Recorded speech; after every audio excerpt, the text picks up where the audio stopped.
अब लिखेंगे RNA world. RNA world,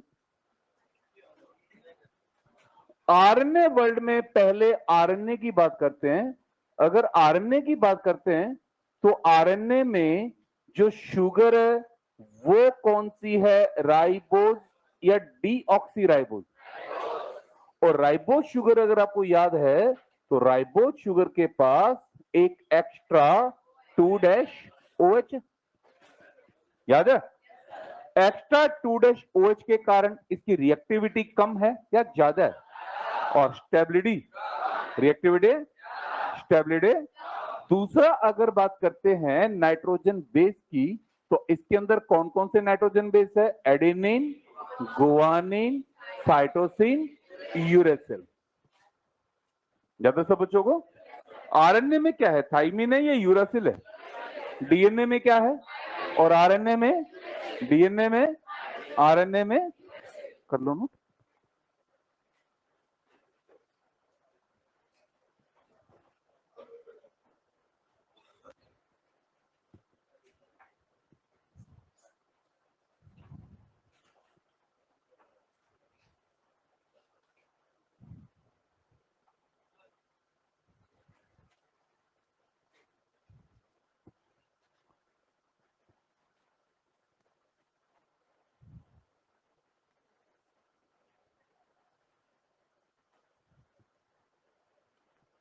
ठीक है, नेक्स्ट लाइन।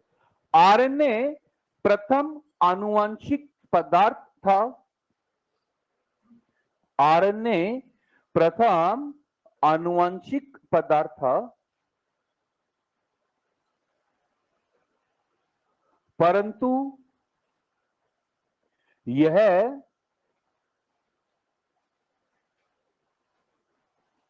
एक अच्छा आनुवंशिक पदार्थ नहीं था,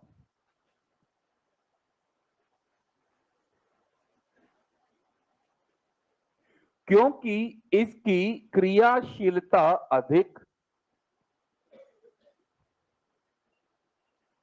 एवं स्थायित्व कम होता है। इसकी क्रियाशीलता अधिक एवं स्थायित्व कम होता है। हाँ बच्चों, याद है सबको?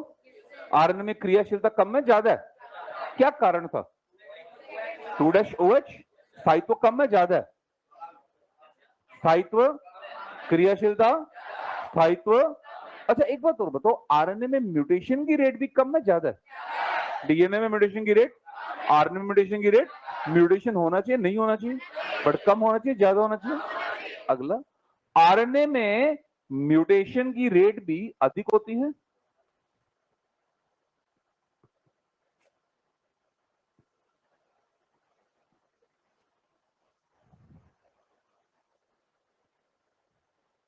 अतः डीएनए वायरस की तुलना में, डीएनए वायरस की तुलना में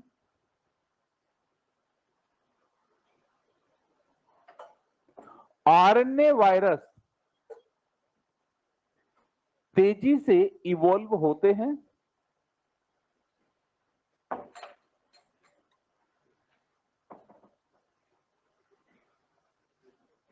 एवं तेजी से इवॉल्व होते हैं एवं इनका लाइफ साइकिल कम होता है। बताओ, आरएनए में म्यूटेशन की रेट कम है ज्यादा है? आरएनए में म्यूटेशन की रेट 2 साल से झेल ही रहे हम। वो जल्दी इसका नया वेरिएंट आ गया नहीं आ गया? आ गया। और जितना जल्दी आया उतना जल्दी गायब भी हो गया, उतना जल्दी। एग्जैक्टली। अब मैं फंक्शन की बात करता हूं ना, तो फंक्शन के बेस पर आरएनए 2 प्रकार का है। हाँ बच्चे, कितने प्रकार का? एक होता है जेनेटिक आरएनए। जेनेटिक आरएनए क्या होता है, क्या काम करता है ये? Genetic material. जेनेटिक आरएनए क्या काम करेगा? और ये हमें कहां मिलता है? RNA virus. किसमें मिलेगा? कौन कौन से वायरस है? HIV, इन्फ्लुएंजा, इसके अलावा TMV, QB बैक्टीरियोफेज। ये दोनों तो हमें एनसीईआरटी ने दे रखे हैं, और ये दोनों एनसीईआरटी में नहीं है, बट याद रखने हैं कि HIV सबसे ज्यादा म्यूटेबल, और इसके बाद में इन्फ्लुएंजा, कॉमन कोल्ड वायरस, और अब तो एक और याद कर लो नया, कोविड। समझ गए? अब ये जितने भी वायरस है ना, इन सबके पास क्या है? SsRNA है। क्या है? कुछ ऐसे वायरस भी हैं जिनके पास डबल स्ट्रैंड RNA है, रियो वायरस, और दूसरा राइस ड्वार्फ वायरस। हाँ, कौन कौन? इनके पास कैसा RNA है? SS या DS? कैसा है? Non genetic RNA genetic material का कार्य करेगा नहीं करेगा? तो फिर किसमें सहायता करेगा? और प्रोटीन संश्लेषण के लिए कितने तरह के RNA चाहिए? कौन कौन सा? rRNA, mRNA, tRNA। कौन कौन सा? rRNA, mRNA। डन। हम पहले इन तीनों RNA को डिटेल पढ़ेंगे। Is it clear? बना लेंगे।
इन तीनों का सारा रोल किसमें है? प्रोटीन संश्लेषण। तो पहले हम इन तीनों का डिटेल पढ़ेंगे, तब जाके प्रोटीन संश्लेषण शुरू होगा।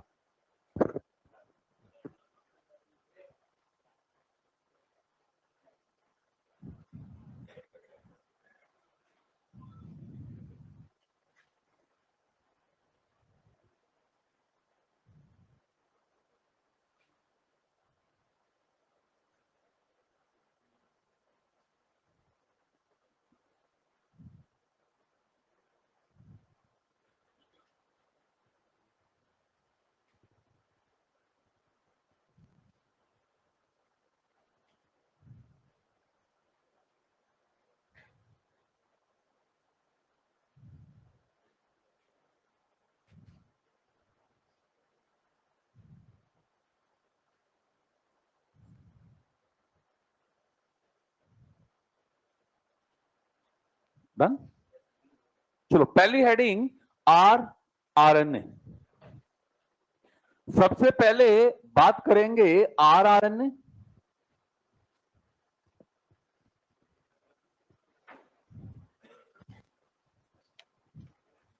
rRNA की सबसे पहले फुल फॉर्म लिखेंगे।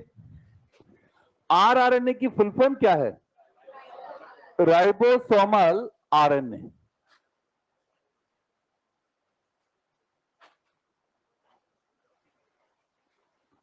rRNA ribosomal RNA।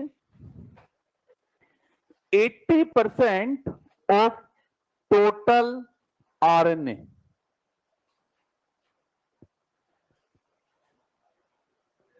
कोशिका में टोटल जितना RNA है, इसका 80% कौन है? rRNA। 80% of total RNA। Done. Next line. सबसे ज्यादा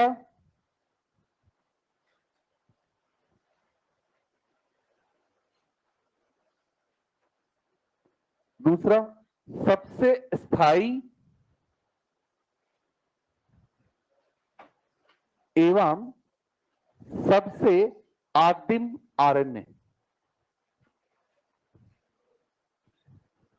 मोस्ट अबंडेंट सबसे ज्यादा,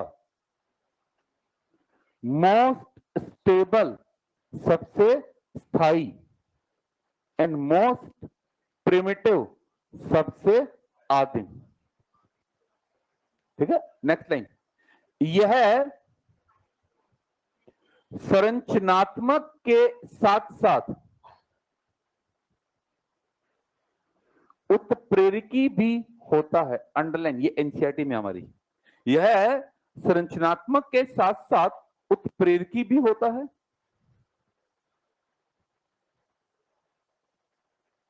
नेक्स्ट, आरआरएनए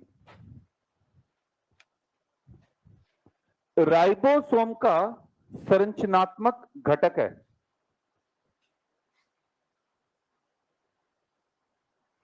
आरआरएनए राइबोसोम का संरचनात्मक घटक है। राइबोसोम में कई प्रकार के आरआरएनए पाए जाते हैं।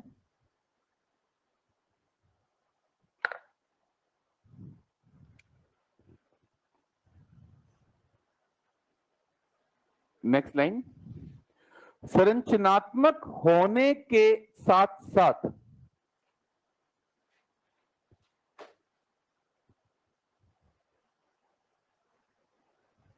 यह उत्प्रेरकी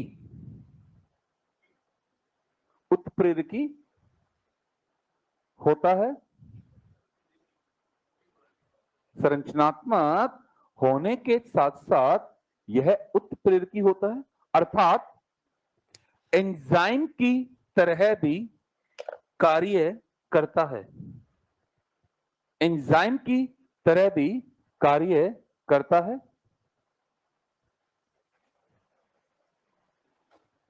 ऐसे एंजाइम को राइबोजाइम, ऐसे एंजाइम को राइबोजाइम कहते हैं।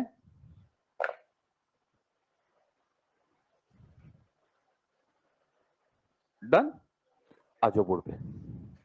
हाँ भाई, ये सब बच्चों ने पढ़ा है कि ये जो राइबोसोम होता है ना, ये दो तरह का होता है। कितनी तरह का होता है? कौन कौन सा है? 70S और साथ में 80S। कितने प्रकार का राइबोसोम है? कौन कौन सा? 70S की जो स्मॉल सब यूनिट है वो कौन सी है? और लार्ज? स्मॉल तो क्या होगी? और लार्ज?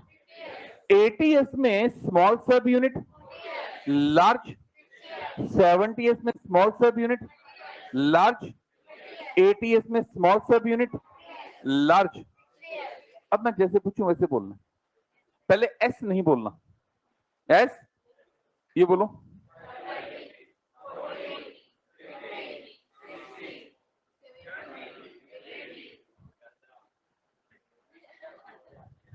रुको जरा, जीरो और हटा दो, जीरो भी हटा दो। अब बोलो।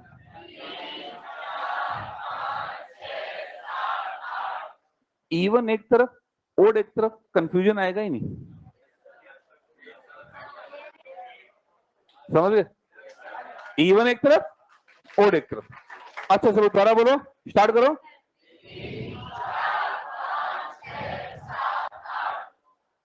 नो कहां से आ गया? एक पार्ट क्लियर। अब ये जो राइबोसोम होता है, राइबोसोम किसका बना होता है? आरआरएनए। और आरआरएनए के साथ इसमें क्या पाए जाते हैं? आरआरएनए इसमें एक तरह के हैं या कई तरह के हैं? हर एक आरआरएनए का एक यूनिक फंक्शन है। इसमें एक आरआरएनए या कई आरआरएनए? क्यों? हर एक आरआरएनए का एक यूनिक फंक्शन है, अलग फंक्शन। कैसे देखते हैं? सबसे पहले यह बताओ कि प्रोटीन संश्लेषण में इसके जो मैसेज होते हैं वो मैसेज कौन लेकर आता है? एमआरएनए। हाँ बेटा, कौन लेकर आता है? ये जो मैसेज होते हैं ना, ये मैसेज किस रूप में पाए जाते हैं? कोडोन। तीन तीन न्यूक्लियोटाइड का क्रम क्या काम करता है? तो ये मैसेज किस रूप में पाए जाते हैं? मैसेज कौन लेकर आएगा? एमआरएनए पे ये मैसेज किस रूप में है? पहला पार्ट क्लियर। ये जो कोडोन होता है, इस कोडोन का जो कॉम्प्लीमेंट्री सीक्वेंस है वो कहलाता है एंटी कोडोन। हाँ बच्चे, क्या कहलाएगा वो? कोडोन का कॉम्प्लीमेंट्री सीक्वेंस क्या कहलाएगा? और एंटी कोडोन किसके पास है? और टीआरएनए खाली हाथ आएगा या अमाइनो एसिड लेकर आएगा? अच्छा बताओ, एमआरएनए क्या लाएगा? किस रूप में? कोडोन का कॉम्प्लीमेंट्री सीक्वेंस किसके पास है? टीआरएनए क्या लाएगा? क्या एमआरएनए आ चुका है? क्या कोडोन आ चुके हैं? क्या इसके बाद टीआरएनए आएंगे, खाली हाथ आएंगे या अमाइनो एसिड लेकर आएंगे? तो क्या यहां आप एक एक करके सारे अमाइनो एसिड आकर व्यवस्थित हो जाएंगे? तो एक बात बताओ, ये अमाइनो एसिड अपनी मर्जी से आएंगे या एज पर द कोडोन आएंगे? As per the. तो पहले एमआरएनए आएगा या पहले टीआरएनए आएगा? मैसेज कौन लाएगा? किस रूप में लाएगा? का कॉम्प्लीमेंट्री कौन है? किसके पास है? क्या लाएगा? क्या अमाइनो एसिड आ चुके हैं, अपनी मर्जी से आए हैं, एज पर द कोडोन आए हैं? और वो कोडोन किसके पास है? पहले एमआरएनए आएगा या पहले टीआरएनए आएगा? और फिर कौन आएगा? पहले कौन आएगा, फिर कौन आएगा? खाली हाथ आएगा, अमाइनो एसिड ले आएगा? क्या अमाइनो एसिड आ चुके हैं? क्या अब इन्हें जोड़ दिया जाए? कौन से बॉन्ड से? बिल्कुल सही जा रहे हैं सारे बच्चे। कौन से बॉन्ड से? अगर मैं इन अमाइनो एसिड को पेप्टाइड बॉन्ड से जोड़ देता हूं तो क्या अब एक प्रोटीन बनेगा या नहीं बनेगा? अब मैंने यहां पर कौन सा बॉन्ड बना दिया? अगर मैं यहां पेप्टाइड बॉन्ड बना देता हूं तो पेप्टाइड बॉन्ड बनाने से क्या बन गया? प्रोटीन। क्या बन गया? सबसे पहले कौन आएगा? क्या लाएगा? का कॉम्प्लीमेंट किसके पास है? क्या लाएगा? एक एक करके अमाइनो एसिड आ गए। अब कौन सा बॉन्ड बन गया? और पेप्टाइड बॉन्ड बनने से क्या बन गई? ये सारा का सारा काम किस पर होना है? राइबोसोम। किस पर होना है? ये जितना भी काम है, ये सारा काम किस पर चलना है? राइबोसोम। किस पर चलना है? तो ये सारी की सारी जो कहानी आपको दिखाई दे रही है, ये सारी कहानी किस पर है? राइबोसोम पर है। किस पर है? मैसेज कौन लाया? तो क्या एमआरएनए को राइबोसोम से जोड़ना पड़ेगा या नहीं जोड़ना पड़ेगा? तो एमआरएनए के पास एक क्या होता है? सीक्वेंस होती है। क्या होती है? जिसकी कॉम्प्लीमेंट्री सीक्वेंस आरआरएनए के पास है। किसके पास है? तो कॉम्प्लीमेंट्री होने के कारण क्या दोनों आपस में जुड़ जाएंगे? कौन लाएगा मैसेज? क्या एमआरएनए को राइबोसोम से जोड़ना पड़ेगा? कब जुड़ेगा? जब कॉम्प्लीमेंट्री सीक्वेंस हो। अब अमाइनो एसिड कौन लाएगा? क्या टीआरएनए को भी जोड़ना पड़ेगा?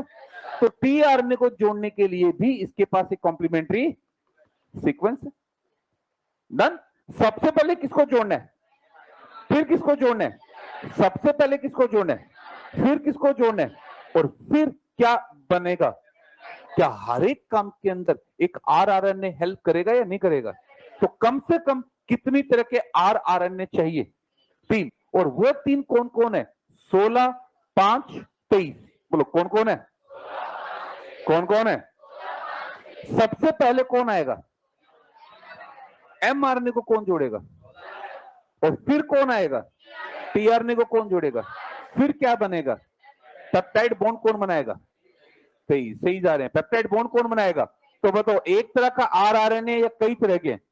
कौन कौन से हैं?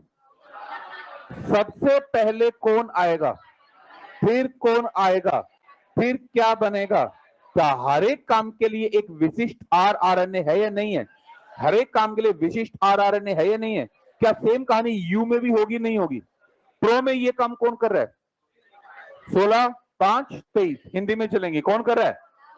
और यू में ये काम करेगा 18, 5, 28। यू में कौन करेगा? जो काम प्रो में 16, 5, यू में वही काम। सबसे ज्यादा क्वेश्चन यहां से निकलता है। प्रो में पेप्टाइड बॉन्ड कौन बनाता है? 23। तो यू में, प्रो में, यू में कुछ पिक्चर क्लियर हुई प्रोटीन संश्लेषण में? आई बात समझ में? मैसेज कौन लाएगा? जल्दी जल्दी मैसेज कौन लाएगा? किस रूप में लाएगा? क्या कॉम्प्लीमेंट कौन है, किसके पास है, क्या लाएगा? तो पहले एमआरएनए आएगा, टीआरएनए आएगा। एमआरएनए पर कौन आएगा? टीआरएनए। एमआरएनए पर कौन आएगा? टीआरएनए। क्या लाएगा? क्या एक एक करके अमीनो एसिड आ गए? अब इनमें कौन सा बॉन्ड बना दें? क्या प्रोटीन बन जाएगा? ये सारा काम किस पर होगा? राइबोसोम। किस पर होगा? क्या एमआरएनए को जोड़ना पड़ेगा? क्या टीआरएनए को जोड़ना पड़ेगा? क्या पेप्टाइड बॉन्ड बनाना पड़ेगा? हर एक काम में एक आरआरएनए की जरूरत है या नहीं है? तो एक तरह का आरआरएनए कई तरह के, एक तरह का आरआरएनए कई तरह के। प्रो में कितनी तरह के हैं? कौन कौन सा है? तो यू में 16 5 23 की जगह जो काम प्रो में 16 5 23 का, यू में वही काम। डायग्राम को देखकर बताओ एमआरएनए किससे जुड़ेगा? स्मॉल सब यूनिट या large subunit? Good. TRNA large और peptide bond large. Very good. आगे समझ में? एमआरएनए किससे जुड़ेगा? डायग्राम पे ध्यान दो। एमआरएनए को जोड़ने के लिए कौन है? 16 और 16 किसके पास है? टीआरएनए को जोड़ने के लिए 5 किसके पास है? और पेप्टाइड बॉन्ड बनाने के लिए 23 और 23 किसके पास है? तो राइबोसोम को एक काम करने, कई काम करने। अब यू में एक और एक्स्ट्रा, उसको अलग से कर लेते हम 5.8।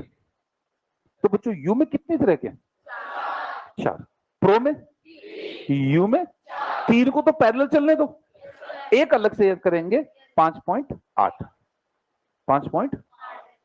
डन। आगे बढ़े। ये मैंने आपको पहला पार्ट समझाया संरचनात्मक। क्या समझाया? अब दूसरा बताओ आरआरएनए केवल संरचनात्मक है या एंजाइम की तरह भी कार्य कर रहा है? पेप्टाइड बॉन्ड बनाना भी किसका काम है? आरआरएनए। किसका काम है? तो आरआरएनए केवल संरचनात्मक है या एंजाइम की तरह भी कार्य कर रहा है?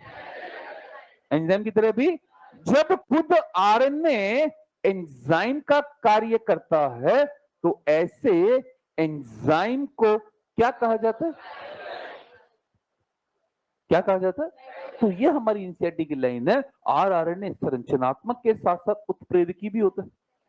संरचनात्मक के साथ साथ इवोल्यूशन में आप बच्चों ने पढ़ा कि 1980 तक एक बहुत बड़ा कंफ्यूजन क्या रहता था कि धरातल पर पहले कौन आया, प्रोटीन या न्यूक्लिक एसिड? ज्यादातर क्या मानते थे? प्रोटीन। क्या मानते थे? लेकिन जैसे ही आरआरएनए की एंजाइम प्रवृत्ति के बारे में पता लगा, सभी ने क्या मान लिया? पहले प्रोटीन नहीं आया, न्यूक्लिक एसिड आया। अच्छा, आपने क्या बोला? कौन आया पहले? प्रोटीन बनाने के लिए कौन सा बॉन्ड चाहिए? पेप्टाइड बॉन्ड कौन बना रहा है? अब लगाओ खोपड़ी अपनी। हेलो। पहले क्या मानते थे? प्रोटीन। लेकिन जैसे ही आरएनए की उत्प्रेरकी प्रवृत्ति के बारे में पता चला, सबने क्या मान लिया? प्रोटीन या न्यूक्लिक एसिड। अब बोलो पहले कौन आया, प्रोटीन या न्यूक्लिक एसिड? डीएनए या आरएनए? कौन सा आरएनए? आरआरएनए। तो मोस्ट प्रिमिटिव आरएनए कौन हो गया? तो धरातल पे सबसे पहले कौन आया? आरआरएनए ने क्या एंजाइम का काम किया? उस एंजाइम ने क्या बनाया? पेप्टाइड बॉन्ड बनाने से क्या बनी? तो याद करो सारे बच्चे, जहां से प्रोटीन बनी हमने वहां से लाइफ की शुरुआत मानी। हमने लाइफ की शुरुआत कहां से मानी? तो अर्थ पर पहले क्या मानेंगे हम, प्रोटीन या न्यूक्लिक एसिड? और न्यूक्लिक एसिड में कौन सा? आरआरएनए। कौन सा? तो सबसे प्रिमिटिव कौन है? सबसे अधिक कौन है? आरआरएनए को एक काम करने, कई काम करने, कई काम करने। डन। अब ये एक एमआरएनए आया। हाँ बेटा, कौन आया? मैसेज लेकर आया। इस मैसेज के अकॉर्डिंग प्रोटीन बना ली। जितनी प्रोटीन सेल को चाहिए थी, सेल ने उतनी प्रोटीन। अब एमआरएनए का कोई काम है? रखेंगे या हटा देंगे? लेकिन क्या राइबोसोम भी खत्म हो जाएगा? क्या रहेगा? एमआरएनए रहेगा या खत्म हो जाएगा? बट आरआरएनए तो बताओ सबसे स्थायी कौन है और सबसे कम स्थायी? सबसे ज्यादा स्थायी, सबसे कम स्थायी। अब एक फंडा याद रखना, याद करने का तरीका, जो सबसे ज्यादा है वो सबसे ज्यादा स्थायी है, जो सबसे कम है वो सबसे कम स्थायी है। कोई रिलेशन नहीं है, याद करने का फंड है। जो सबसे वो सबसे ज्यादा, जो सबसे वो सबसे, तो बताओ कोशिका में सबसे ज्यादा कौन है, तो सबसे स्थायी कौन है, कोशिका में सबसे कम कौन है, तो सबसे कम स्थायी कौन है, यही क्वेश्चन आता है। Is it clear? तो आरआरएनए संरचनात्मक है, उत्प्रेरकी है, तो दोनों ही कार्य करता है। ये राइबोसोम का निर्माण भी करता है और राइबोसोम के निर्माण के साथ साथ एंजाइम की तरह भी। जब आरएनए खुद एंजाइम का काम करता है तो ऐसे एंजाइम को क्या कहा जाता है? जैसे ही राइबोजाइम की खोज हुई, नीचे आ जा भाई तू भी, जैसे ही राइबोजाइम की खोज हुई ना, तो हमने कुछ स्टेटमेंट भी बदल लिए।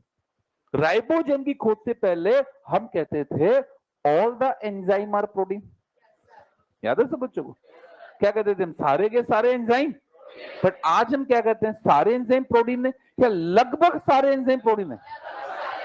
आज हम नहीं कहते सारे एंजाइम प्रोटीन है, आज हम क्या कहते हैं? लगभग। बस एक लास्ट क्वेश्चन सोल्व कर दो, धरातल पर आने वाला पहला एंजाइम जाइमेज था या राइबोजाइम था? धरातल पर आने वाला पहला एंजाइम राइबोजाइम, बट हमने खोजा सबसे पहले जाइमेज। दो अलग अलग क्वेश्चन। प्रथम खोजा गया एंजाइम, धरातल पर आने वाला प्रथम एंजाइम, प्रथम खोजा गया एंजाइम, धरातल पर आने वाला प्रथम एंजाइम। धरातल पे जो पहला एंजाइम आया वो प्रोटीनेशियस नहीं था। प्रोटीनेशियस था तो न्यूक्लिक एसिड था। कौन सा न्यूक्लिक एसिड? आरएनए। और कौन सा आरएनए? तो सबसे प्रिमिटिव कौन है, सबसे स्टेबल कौन है, सबसे अधिक कौन है? संरचनात्मक है, उत्प्रेरकी है, दोनों ही है। राइबोसोम में एक तरह का आरआरएनए, कई तरह के। क्या हर एक किसी का अपना एक यूनिक रोल है? क्या किसी एक को खत्म किया जा सकता है? केवल राइबोसोम बनाएगा या फिर उत्प्रेरक की तरह कार्य भी करेगा? क्या ये एंजाइम की तरह कार्य भी करेगा? ऐसे एंजाइम को क्या नाम दिया गया है? राइबोजाइम। क्या नाम दिया गया है? मैसेज कौन लाएगा? क्या एमआरएनए को राइबोसोम से जोड़ना पड़ेगा? अमाइनो एसिड कौन लाएगा? टीआरएनए को जोड़ना पड़ेगा। और फिर अमाइनो एसिड में क्या बनेगा? तो आरआरएनए को एक काम करने, कई काम करने। सबसे पहले किसको जोड़ने? किससे? स्मॉल से या लार्ज से? फिर किसको जोड़ना है? कहां से? और फिर क्या बनाना है? क्या हर पेप्टाइड बॉन्ड क्या बनाना है? क्या हर काम के लिए एक विशिष्ट है या नहीं है? अच्छा, अब मैं एक फाइनल स्टेटमेंट दे रहा हूं। क्या मैं कह दूं बिना किसी अपवाद के प्रोटीन संश्लेषण हमेशा राइबोसोम पर होगा? क्या हर कोशिका को जिंदा रहने के लिए प्रोटीन की आवश्यकता है या नहीं है? और वो प्रोटीन हमेशा किस पर बनेगा? तो क्या हम कहते हैं राइबोसोम एक सर्वव्यापक कोशिकांग है? क्या सभी कोशिकाओं में राइबोसोम का होना जरूरी है या नहीं है? क्या प्रो में है या नहीं है? क्या यू में है या नहीं है? क्या वायरस में है या नहीं है? वायरस में नहीं है। वायरस के पास राइबोसोम, तो वायरस राइबोसोम होस्ट का यूज करेगा। किसका यूज करेगा? किसका यूज करेगा? वायरस के पास खुद का राइबोसोम, किसका यूज करेगा? मान लो, माना ये वायरस का एमआरएनए है, किसका है? और ये होस्ट का राइबोसोम है। अगर वायरस का एमआरएनए होस्ट के राइबोसोम से जाकर जुड़ गया तो प्रोटीन बनेगी या नहीं बनेगी? एक काम करोगे, जुड़नी मत दो, बनेगी नहीं बनेगी?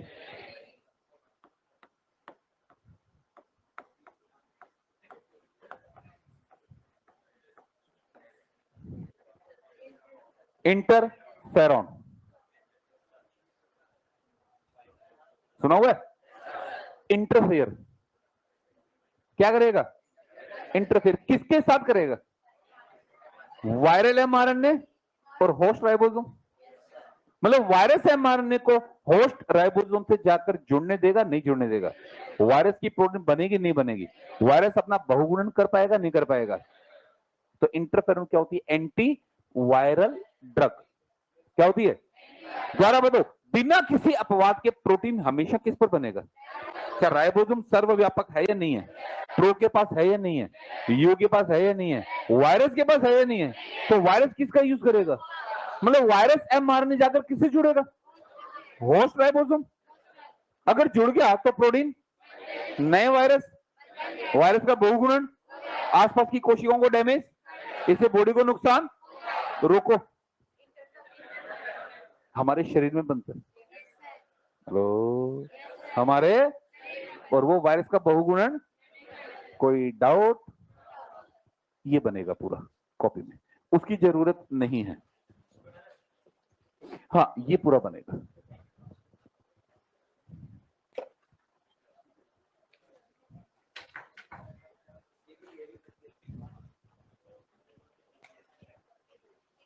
कंबल लाया करो घर से।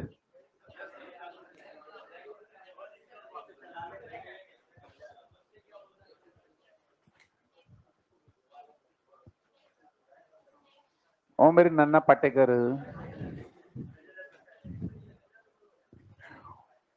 चलो जल्दी, 2 मिनट है तुम्हारे पास।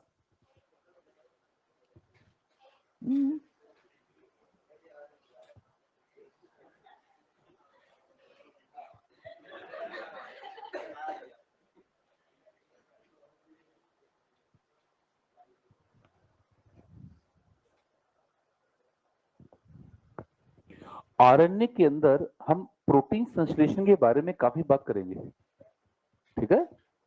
क्यों? एक सिंपल सा याद रखना बच्चे कि डीएनए से आरएनए क्यों बनता है, ताकि आगे जाकर प्रोटीन बन सके।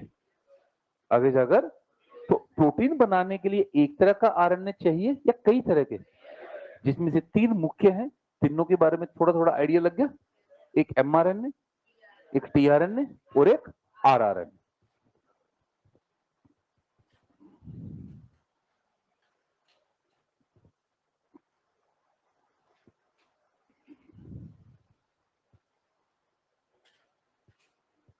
ये इधर वाला बनाना, स्मार्ट बोर्ड वाला नहीं, वो अभी नहीं चाहिए, वो तो बार बार आएगा हमारे पास।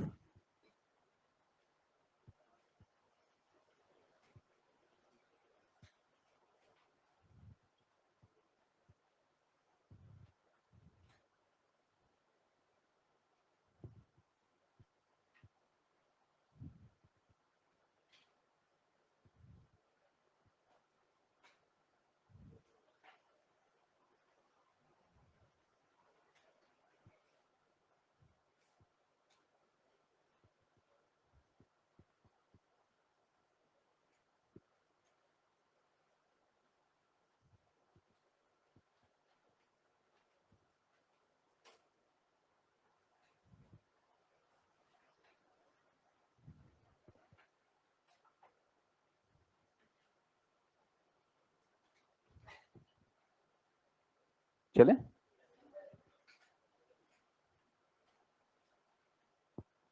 Next line.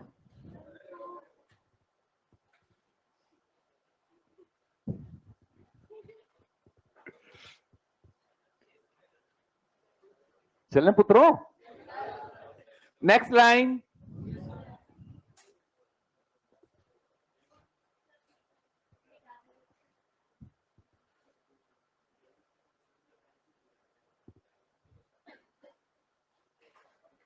रुक जा, दीदी पीछे अभी।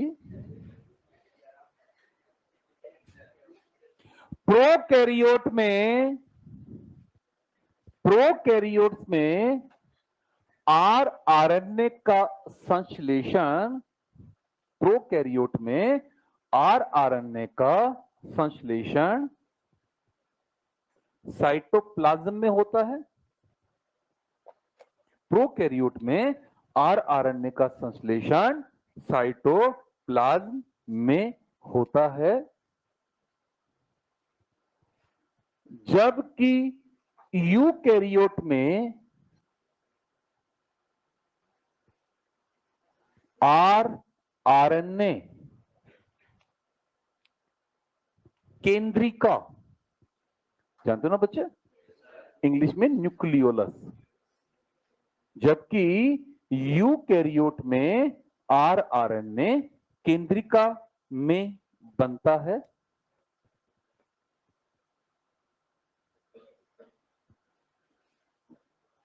ब्रैकेट में 5s को छोड़कर, 5s, आ जाओ बोर्ड पर, बोर्ड पे ध्यान दो। ये हमारे पास एक यूकैरियोटिक कोशिका है, प्रोकैरियोट या यूकैरियोट। यूकैरियोट में ये क्या है? केंद्रिका, न्यूक्लियोलस। न्यूक्लियोलस में 3 तरह का आरआरएनए बनेगा। कौन कौन सा? 18, 5.8, 28। 18, 5.8 और 28, इन तीनों की उत्पत्ति कहां हुई? केंद्रिका के अंदर या बाहर? अंदर। 5s केंद्रिका के अंदर या बाहर? बट केंद्रक के, केंद्रिका के, केंद्रक के। 5s बनकर आ गया केंद्रिका में। बना कहां? केंद्रिका के अंदर या बाहर? बनकर कहां आया? आ गया। अब क्या होगा? ये जो 18s है, ये 18 क्या बना लेगा? स्मॉल सब यूनिट क्या बना लेगा? और ये तीनों मिलकर क्या बना लेंगे? तो इन सब यूनिट का निर्माण कहां हो गया? केंद्रिका में। कहां हो गया? अब केंद्रिका से ये निकलकर आएंगे साइटोप्लाज्म। हाँ बच्चे, कहां आएंगे? और साइटोप्लाज्म में आकर ये यूनिट जुड़ जाएंगी और जुड़ने से क्या बनेगा? राइबोसोम। क्या बनेगा? और इस राइबोसोम पर अब किसका संश्लेषण होगा? एमआरएनए का। किसका संश्लेषण होगा? तो क्या मैं ये कह दूं कि प्रोटीन हमेशा किस पर बनेगी? राइबोसोम पर। सही है? राइबोसोम पे क्या बन रही? राइबोसोम बनाने के लिए किसकी आवश्यकता है? आरआरएनए। और आरआरएनए का निर्माण कौन करता है? न्यूक्लियोलस। कौन करता है? अच्छा बताओ, कोशिका की प्रोटीन की डिमांड बहुत ज्यादा है, इसका मतलब राइबोसोम की डिमांड राइबोसोम बनाने के लिए। और आरआरएनए कौन बना रहे? डन। तो इनसे लाइन याद कर लें। वे कोशिकाएं जिनमें सक्रिय रूप से प्रोटीन संश्लेषण होता है, उनमें केंद्रिकाएं की संख्या अधिक एवं अपेक्षाकृत बड़ी होती है। कैसे? ऐसे द्वारा वर्क करेंगे। प्रोटीन का संश्लेषण किस पर होगा? राइबोसोम बनाने के लिए क्या चाहिए? और आरआरएनए। समझ गए? तो अगर प्रोटीन की डिमांड ज्यादा है तो न्यूक्लियोलस पे प्रेशर आएगा नहीं आएगा? तो जिनमें प्रोटीन का संश्लेषण अधिक होता है उनमें केंद्रिकाओं की संख्या और आकार अपेक्षाकृत। कोई डाउट? श्योर? पक्का? अब ये न्यूक्लियोलस बनाता है NOR। कौन बनाता है? और NOR किसके पास है? 13, 14, 15, 21, 22। Very good. चलो वो यहां से शुरू करेंगे। 13, 14, 15, 21, 22। इन्होंने क्या बनाया? न्यूक्लियोलस ने क्या बनाया? कौन कौन सा? 18, 5.8, 28। इसका मतलब इनको बनाने वाला जीन इन क्रोमोसोम के पास है। समझ गए जी? बच्ची का गरीब आदमी।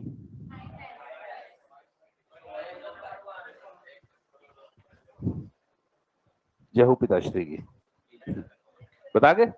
5s बनाने वाला जीन 1 के पास। 5s बना।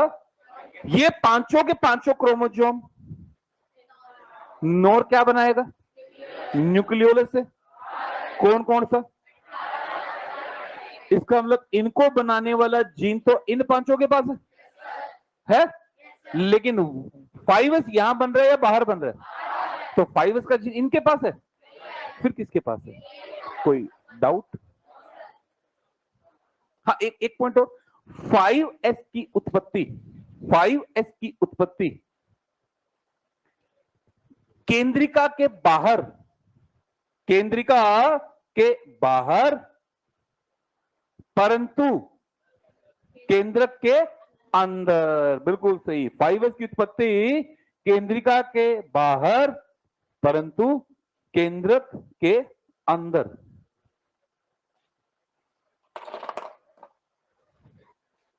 डन।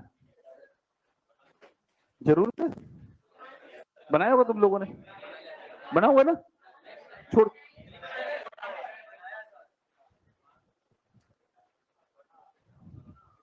बना लो बना।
फंक्शन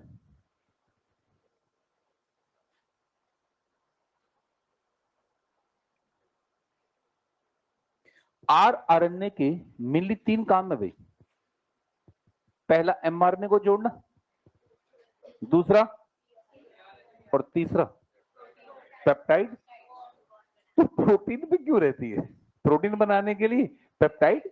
देखो फंक्शन पहला एमआरएनए को जोड़ना, फंक्शन फर्स्ट एमआरएनए को जोड़ना। एमआरएनए को किससे जोड़ेगा, स्मॉल या लार्ज? तो एरो करके लिखो स्मॉल, और स्मॉल के ब्रैकेट में लिखो 16।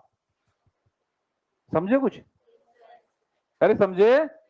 एमआरएनए को किससे जोड़ेगा, और जोड़ने के लिए स्मॉल में क्या है? दूसरा पॉइंट लिखो, क्या लिखोगे बोलो? टीआरएनए को जोड़ना। डन। बताओ टीआरएनए को किससे जोड़ेगा, स्मॉल या लार्ज? और टीआरएनए को जोड़ने के लिए 5। और तीसरा बोलो? हाँ, प्रोटीन का निर्माण, पेप्टाइड बंध का निर्माण। ठीक है बच्चे? और पेप्टाइड बंध बनाने के लिए 23। ठीक है? इसी सीक्वेंस को हम फॉलो कर रहे हैं, इसी सीक्वेंस को हम फॉलो कर रहे हैं। तो क्या हो गया, 16 5 23। हाँ बच्चे क्या हो गया? तो यू में क्या आ जाएगा, 18 5 28। प्रो में तो यू में। चलिए,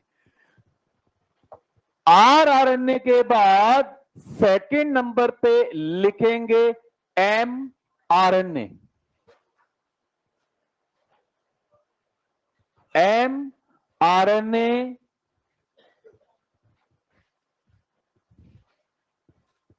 सबसे पहले इसकी full form messenger RNA. Messenger RNA Hindi में संदेश वाहक आरएनए।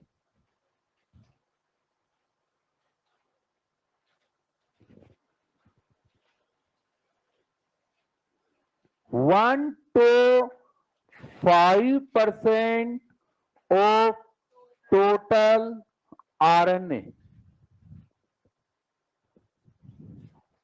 केवल कितना होता है? 1 से 5%। डन। नेक्स्ट, शब्द सर्वप्रथम जैकोब एवं मोनार्ड द्वारा दिया गया। किसने दिया?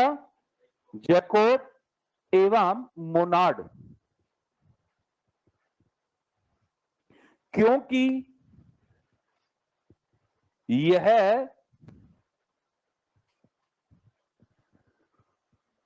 प्रोटीन संश्लेषण के मैसेज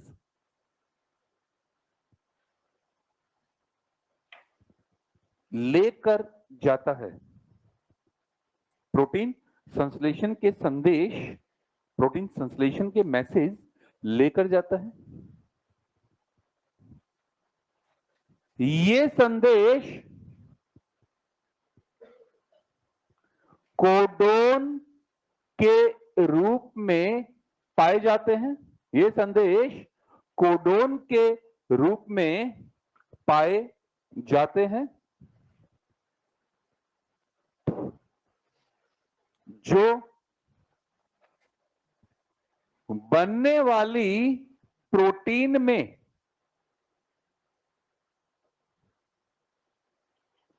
अमाइनो एसिड के क्रम का निर्धारण करते हैं। जो बनने वाली प्रोटीन में अमाइनो एसिड के क्रम का निर्धारण करते हैं।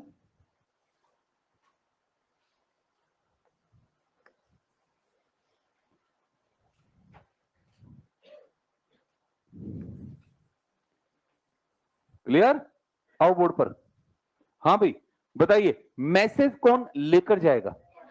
एमआरएनए की फुल फॉर्म बोलो। क्या लेकर जाएगा? मैसेज। क्या लेकर जाएगा? किससे? डीएनए से। किससे? कहां? राइबोसोम तक। किससे लेकर जाएगा? कहां तक? किस रूप में लेकर जाएगा? और वही कोडोन अमाइनो एसिड के क्रम का। प्रोटीन बनाने के लिए 20 तरह के अमाइनो एसिड चाहिए। कितने तरह के? 20 तरह के अमाइनो एसिड से लाखों तरह की प्रोटीन बनाई जा सकती है या नहीं बनाई जा सकती? वर्ल्ड के जितने भी फोन नंबर है, किसी का भी फोन नंबर है, उसमें 10 डिजिट में से कुछ है। 0 1 2 3 4 5 6 7 8 9। इन 10 डिजिट में से इनफाइनाइट वैल्यूज निकाली जा सकती है या नहीं निकाल सकते? केवल क्या चेंज हो जाएगा? सीक्वेंस। क्या चेंज होगा? तो बताओ, प्रोटीन बनाने के लिए कितने तरह के अमाइनो एसिड चाहिए? 20 तरह के अमाइनो एसिड से, मतलब हर प्रोटीन का अमाइनो एसिड क्रम, समझ गए? तो अपनी मर्जी से जुड़ेगा या कोडोन के अकॉर्डिंग? और वो कोडोन किसके पास है? तो जब तक एमआरएनए नहीं आएगा तब तक प्रोटीन बनना शुरू। तो यहां दूल्हा कौन होता है? एमआरएनए। नहीं समझे? जब तक दूल्हा नहीं आएगा तब तक बाराती कटी, और यहां दूल्हा कौन है? तो जब तक एमआरएनए नहीं आएगा तब तक प्रोटीन बनना शुरू। Is it clear? आ गया जी एमआरएनए। कौन आ गया? एमआरएनए आ गया। तो एमआरएनए आ गया, तो एमआरएनए आने से क्या बन गई? प्रोटीन। क्या बन गई? कोशिका को जितनी प्रोटीन चाहिए थी उसने बना ली। अब एमआरएनए को रखना है या हटाना है? तो सबसे अधिक स्थायी या सबसे कम स्थायी? डन। लास्ट। भाई सीधा बैठ जा, क्लास है, मंदिर नहीं है। कई देर से देख रहा हूं, बाल बना रहा है, ये कर रहा है, वो कर रहा है। बाहर चल जा थोड़ी देर, अगले साल कर लेंगे। वो देखो बेटा एक हीरो, वो फिल्मों में मौका नहीं मिला, शाहरुख खान फेल हो जाता। लास्ट पॉइंट, क्या एमआरएनए कभी डबल स्टैंड हो सकता है या नहीं हो सकता? अगर मैं एमआरएनए को डबल स्टैंड कर दूं इस तरह से, तो बताओ रे, प्रोटीन बन पाएगी या नहीं बन पाएगी? तो एमआरएनए हमेशा सिंगल स्टैंड होगा या डबल स्टैंड होगा? ये कभी डबल स्टैंड अगर हो जाए तो हम ऐसा कर लेते हैं। RNA interference and antisense technology, RNA interference और एंटीसेंस टेक्नोलॉजी में हमने ये काम कर लिया। मैं चाहता हूं इस एमआरएनए से प्रोटीन ना बने, तो क्या तरीका है मेरे पास? मैं इस एमआरएनए को क्या कर दूंगा, तो प्रोटीन बनेगी नहीं बनेगी? तो एमआरएनए कभी भी डबल स्टैंड, और अगर हो गया तो नेक्स्ट पॉइंट, सबसे कम स्थायी आरएनए। हाँ, सबसे ज्यादा स्थायी कौन है? सबसे कम स्थायी। नेक्स्ट पॉइंट, हमेशा एसएस होता है। एसएस बोले तो हमेशा एसएस होता है।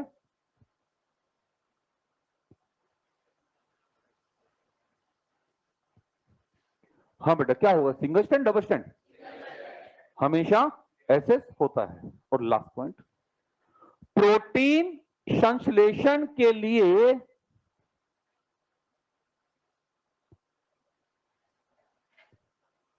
यह एक टेम्पलेट का कार्य करता है।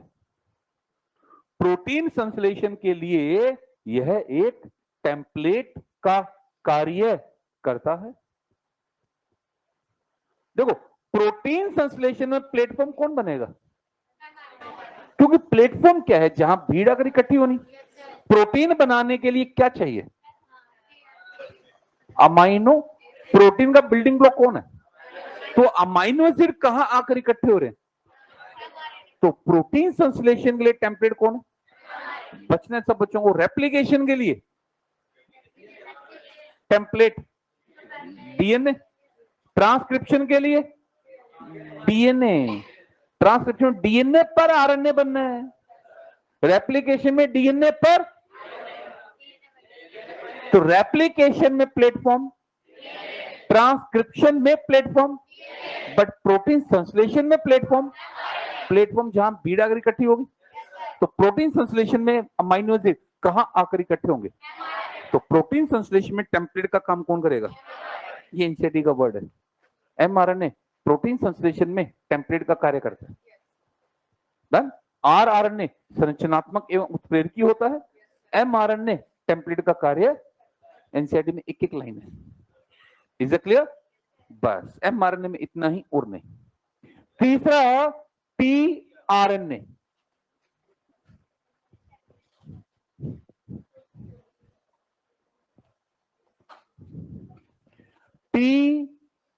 टीआरएनए सबसे पहले इसकी full form transfer RNA. TRNA transfer RNA.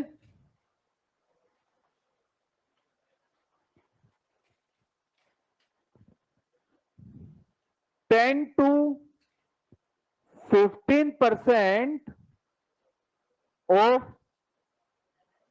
total RNA,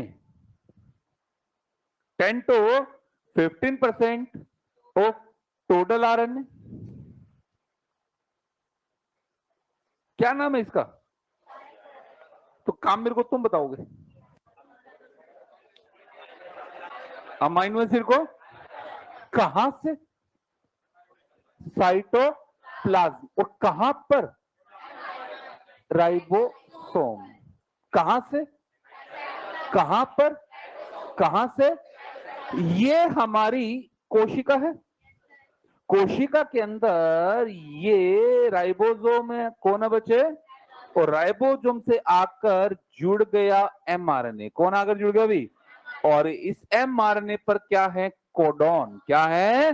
और ये यहां पड़े हैं अमाइनो एसिड। क्या पड़े हैं? अब बताओ, इन अमाइनो एसिड को क्या कोशिका द्रव्य से राइबोसोम तक पहुंचाना पड़ेगा? पहुंचाने का काम कौन करेगा? टीआरएनए। कौन करेगा? टी की फुल फॉर्म क्या है? जो क्या करेगा? अमाइनो एसिड को कहां से? कहां पर? नेक्स्ट पॉइंट लिखेंगे, यह अमाइनो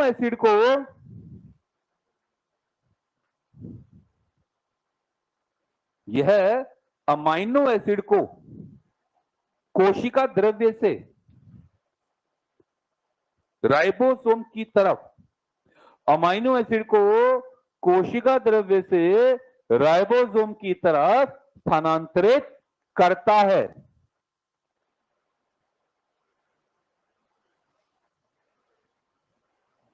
कोई डाउट? सबसे पहले 3 काम करने हैं। सबसे पहले उसकी फुल फॉर्म, फिर उसकी मात्रा और फिर उसका कार्य। समझ गए सारे? एमआरएनए फुल फॉर्म, मात्रा, कार्य। मैसेज लेकर जाएगा। टीआरएनए फुल फॉर्म, मात्रा, कार्य। नाम में काम छिपा हुआ है, नाम में डन। चौथा, नेक्स्ट पॉइंट, स्मॉलेस्ट आरएनए। जितने भी आरएनए, इन सब में ये आरएनए सबसे छोटा आरएनए, सबसे स्मॉलेस्ट। इसलिए, किस लिए? इससे पहले सोल्यूबल आरएनए, इसलिए इससे पहले सोल्यूबल आरएनए, घुलनशील सोल्यूबल आरएनए भी कहा जाता था। अरे ये हमारा इंडियन कॉन्सेप्ट है ना यार, सबसे छोटा है, सबसे छोटा होने का कोशिका द्रव्य में दिखा ही नहीं, तो क्या ये तो घुलनशील है।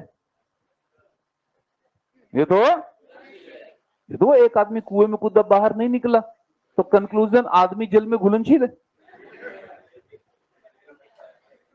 आदमी जल में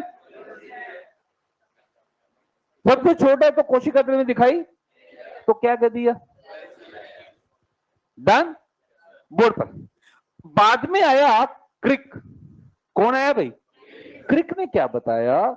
ये बच्चे एमआरएनए हैं। कौन है? एमआरएनए पर है कोडोन। एमआरएनए पर क्या है? एमआरएनए पर क्या है? और ये जो एमआरएनए है, ये किसका बहुलक है? न्यूक्लियोटाइड का। किसका बहुलक है? और इस एमआरएनए के आने के बाद ही तो क्या बनेगी? प्रोटीन। क्या बनेगी? और जो प्रोटीन चेन है, ये प्रोटीन चेन किसका बहुलक है? कोई डाउट? एक छोटा सा काम करेंगे बच्चे मेरे, एक कोडोन को बदल दोगे? बदल दे तो अमाइनो एसिड क्रम वही आएगा, बदल जाएगा। इसका मतलब क्या ये न्यूक्लियोटाइड का क्रम अमाइनो एसिड के क्रम का निर्धारण करेगा या नहीं करेगा? क्या प्रोटीन का संश्लेषण एमआरएनए से ही होगा? बट एमआरएनए किसका बहुलक है? प्रोटीन किसका बहुलक है? तो क्या न्यूक्लियोटाइड में और अमाइनो एसिड में कोई पूरकता का सिद्धांत लागू है या नहीं है? कैसे है बताओ? क्या अमाइनो एसिड कोडोन को पहचान सकता है?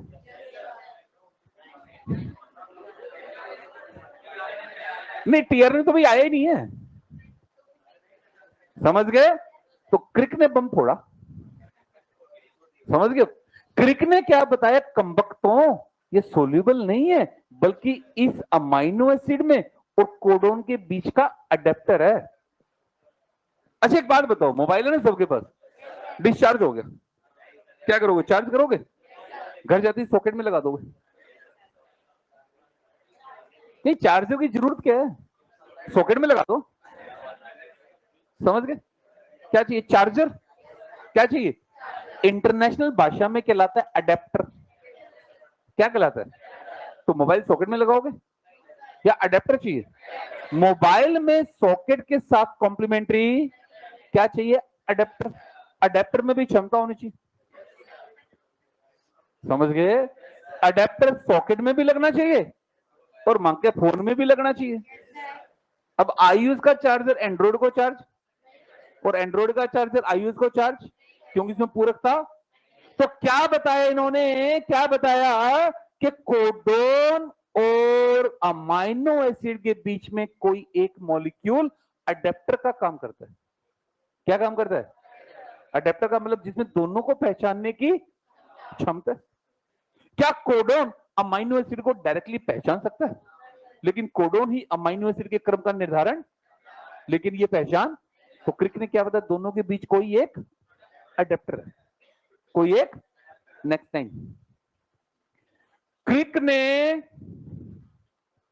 क्रिक ने इसे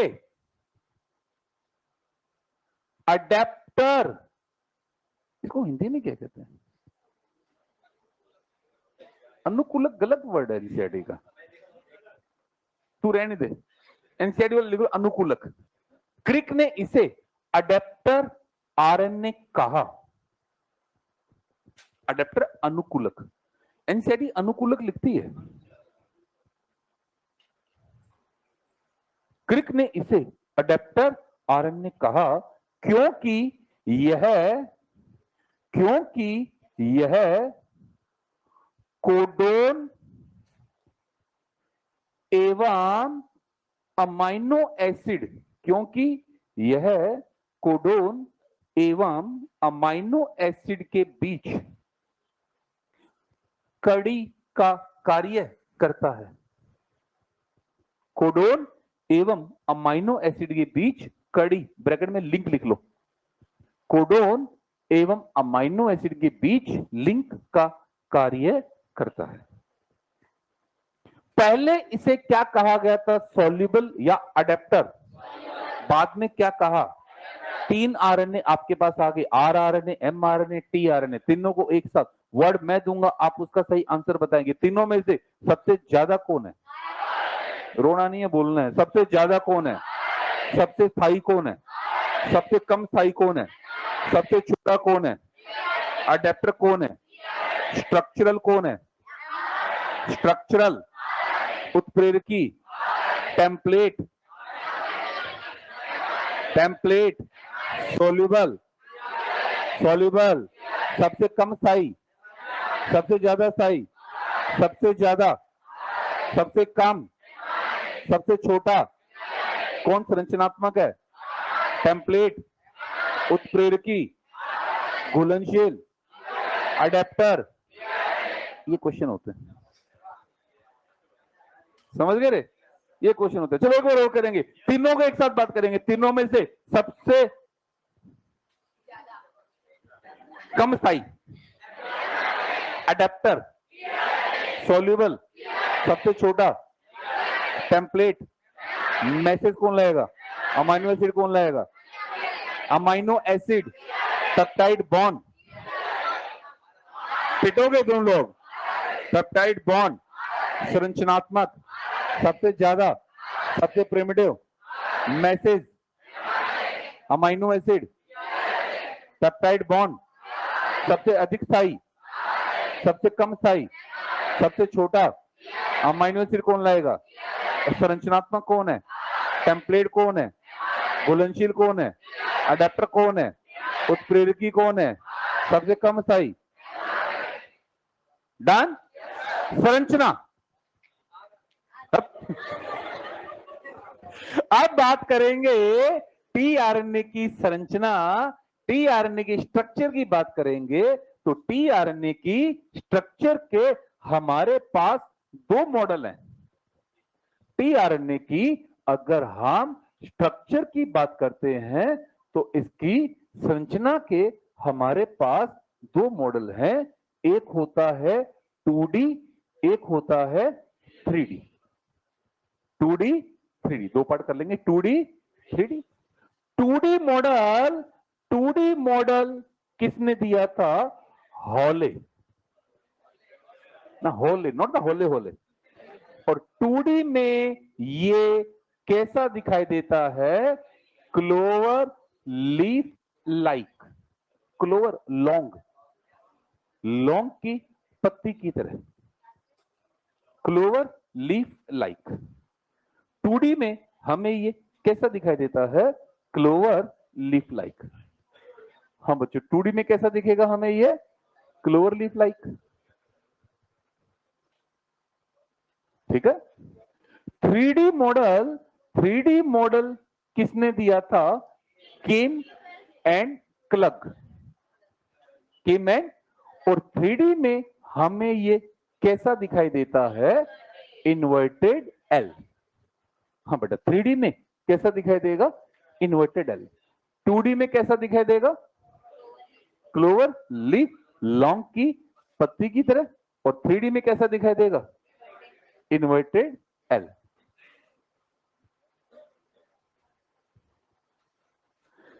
ठीक है, दोनों का रियल व्यू देखते हैं। इसमें इमेज है, अब ढूंढनी पड़ेगी कहां है।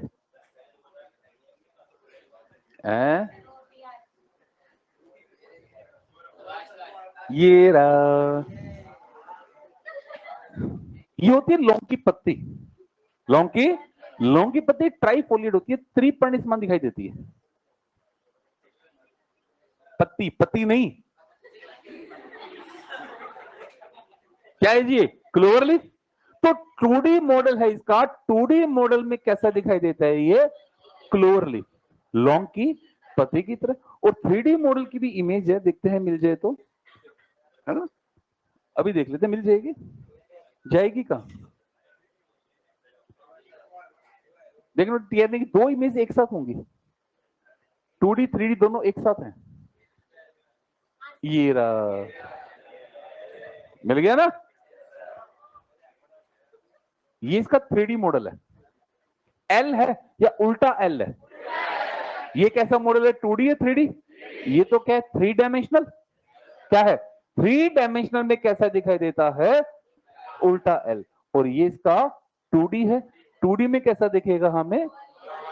टीआरएनए की रियल संरचना उल्टे एल के समान होती। वास्तविक संरचना क्या है? क्लोवर लीफ या उल्टा एल? बट एनसीईआरटी में हमें डिटेल किसकी मिलेगी? Clover leaf. किसकी मिलेगी? वास्तविक संरचना कैसी है? बट एनसीईआरटी में क्या मिलेगा हमें?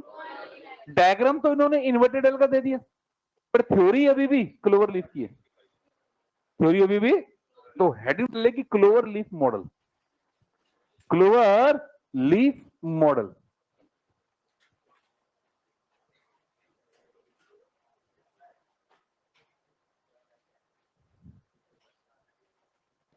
हाँ भाई, क्लोवर लीफ मॉडल जो होता है इसका, बोर्ड पे ध्यान देंगे सारे बच्चे। क्लोवर लीफ मॉडल इसका इस तरह से दिखाई देता है। इस मॉडल के अंदर हमें 4 तो आर्म्स दिखाई देती है। 4 तो क्या दिखाई देती है? और 3 दिखाई देते हैं लूप। इसका ये लूप कहलाता है डी लूप। क्या कहलाता है? सॉरी, डी आर्म क्या कहलाती है? और इसका लूप कहलाता है। ये कौन सा एंड है? ये कौन सा एंड है ना? अब थोड़ी सी बातों पे विचार करेंगे सारे बच्चे, है ना? ये एक कोशिका है। क्या है? कोशिका में यहां पर ये राइबोसोम। क्या है? राइबोसोम से एमआरएनए आकर जुड़ चुका है, और एमआरएनए पे क्या है? कोडोन। क्या है? अब इन कोडोन के पास क्या लेकर आने हैं? Amino acid. हाँ बच्चे, क्या लेकर आने हैं? इन अमाइनो एसिड को यहां लाने का काम कौन करेगा? अब ये जो अमाइनो एसिड हैं, ये अमाइनो एसिड कितने प्रकार के? 20 प्रकार के। और इन्हें लाने का काम कौन करेगा? अब क्वेश्चन मार्क है कि टीआरएनए कौन से अमाइनो एसिड को लाए? किसी को भी रैंडमली उठा ले या एक विशिष्ट को ही लाए? तो फिर क्वेश्चन है, उस विशिष्ट को पहचानेगा कैसे?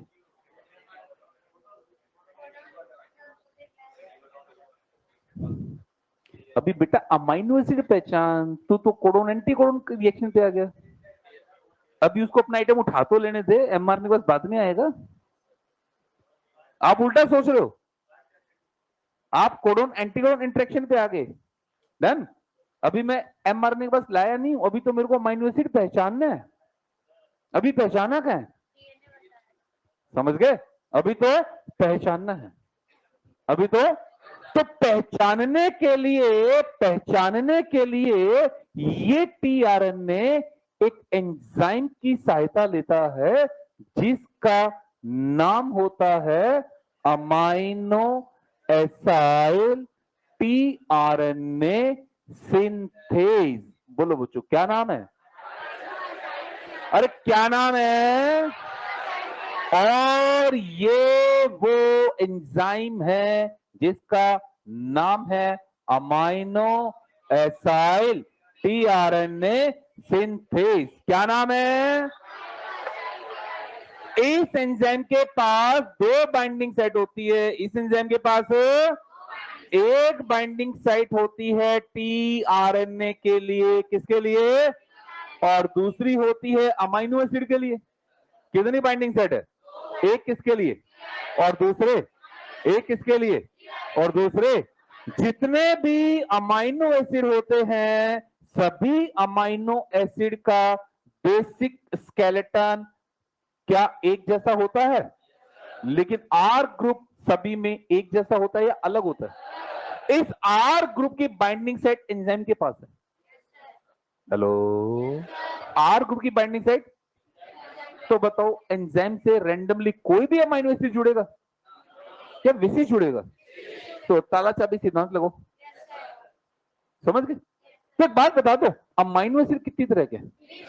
तो फिर एंजाइम भी कितनी तरह का होगा?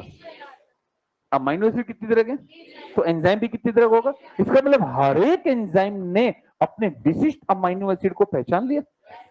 ये वो एंजाइम है। ये जो आपको लाइट ग्रीन कलर का दिखाई दे रहा है ये क्या है? वो इसके पास कितनी बाइंडिंग साइट है? ये वाली बाइंडिंग साइट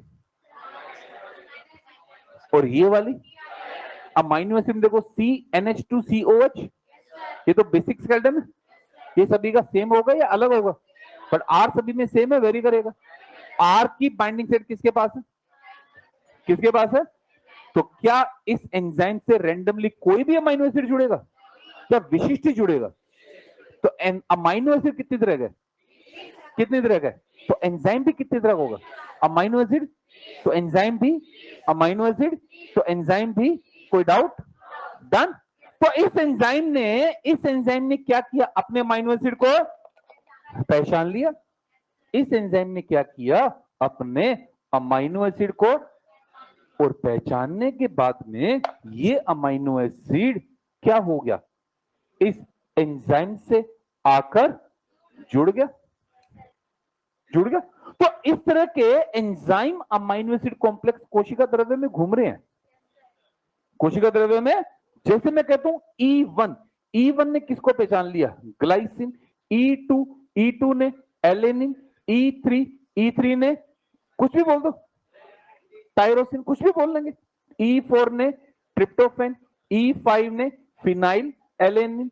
E6 ने प्रोलीन। E6 ने इसी तरह से E7 से लेकर, समझ गए?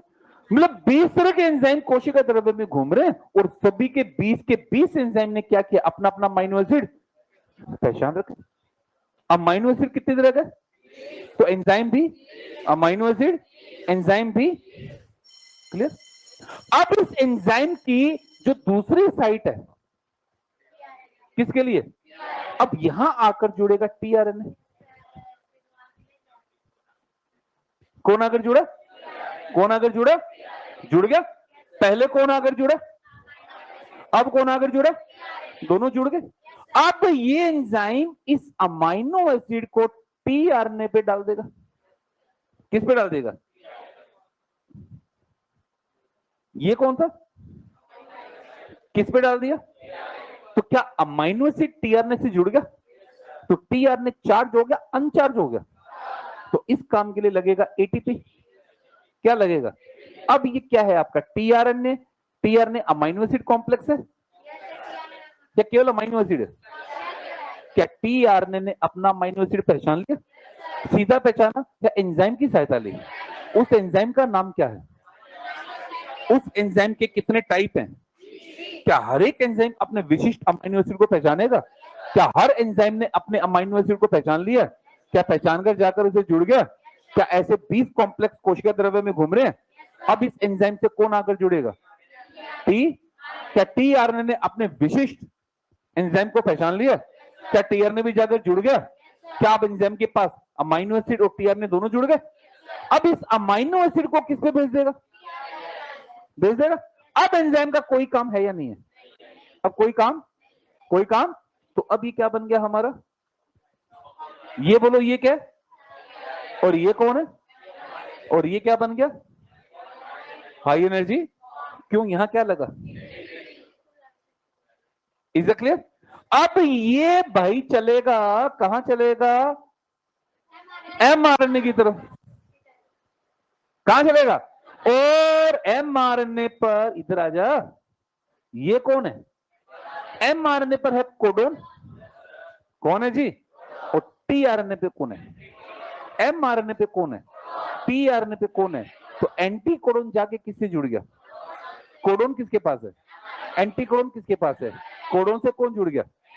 एमआरएनए पर टीआरएनए आ गया, खाली आता है या अमीनो एसिड है? तो अमीनो एसिड पहुंच गया, रैंडमली कोई भी पहुंचा, विशिष्ट तो अपनी मर्जी से आएंगे, एज पर द कोडोन आएंगे। तो क्या कहता हूं, इस पूरी प्रक्रिया में इस एंजाइम का रोल बहुत इंपॉर्टेंट है। एंजाइम का रोल सबसे मेन पार्ट, ये एंजाइम रोल प्ले करेगा। Is it clear? दोबारा शुरू से चलेंगे। प्रोटीन बनाने के लिए क्या चाहिए? ओए कुड़ियों, बिल्डिंग ब्लॉक कौन है? अमाइनो। कितनी तरह के अमाइनो एसिड चाहिए? कहां है वो 20 के 20? उनके लेकर कौन आएगा? रैंडमली किसी को भी लाएगा, विशिष्ट को लाएगा। लेकिन क्या टीआरएनए डायरेक्ट पहचान पाएगा? क्या एंजाइम की हेल्प लेगा? उस एंजाइम का नाम, वो एंजाइम कितने तरह का है, अमाइनो एसिड कितने तरह का है, एंजाइम कितने तरह का है? क्या हर एक एंजाइम अपने विशिष्ट अमाइनो एसिड को पहचानेगा? क्या जाकर जुड़ जाएगा? क्या 20 तरह के एंजाइम कोशिका द्रव्य में घूम रहे हैं? क्या हर किसी के पास अपना अपना अमाइनो एसिड है? अब उसे कौन आकर जुड़ेगा? जुड़ जाएगा। तो अमाइनो एसिड को किसके भेज देगा? तो टीआरएनए चार्ज हो गया, अनचार्ज। चार्ज टीआरएनए किस तरफ जाएगा? एमआरएनए पे क्या है? टीआरएनए पे क्या है? क्या कोडोन एंटीकोडोन रिएक्शन करेंगे? क्या बॉन्डिंग कर लेंगे? तो क्या अमाइनो एसिड पहुंच गया? कौन पहुंच गया? तो एक एक करके अमाइनो एसिड आते जाएंगे, और फिर राइबोसोम के पास तो आरआरएनए। कुछ पिक्चर समझ में आई? लिखाऊंगा अगली क्लास में। Is it clear? लिखाऊंगा सारा अगली क्लास में। आज मैंने एंजाइम का रोल समझाया कि एंजाइम की हेल्प कैसे ली जाती है ना। उस एंजाइम को पहचानने का काम ये डीएचयू लूप करता है। कौन करेगा? कौन करेगा? अब टीआरएनए को अपने एंजाइम को पहचानना ना। एंजाइम ने किसको पहचान लिया? तो एंजाइम तो कोशिका द्रव्य में घूम रहे, अब टीआरएनए किसको पहचानेगा? तो एंजाइम को पहचानने के लिए टीआरएनए के पास क्या है? DHU loop. क्या है? कोडोन को पहचानने के लिए एंटीकोडोन लूप, एंजाइम को पहचानने के लिए, कोडोन को पहचानने के लिए, और राइबोसोम से जुड़ने के लिए टी साई सी लूप। टी बोलो, ये लूप कौन सा हुआ? क्या पहचानेगा? एंजाइम। ये कौन हुआ? क्या पहचानेगा? कोडोन। क्या पहचानेगा? ये कौन हुआ? जो क्या पहचान, किससे जुड़ेगा? राइबोसोम। राइबोसोम में स्मॉल या लार्ज? टीआरएनए याद करो, लार्ज। एमआरएनए इतनी जल्दी भूल गए?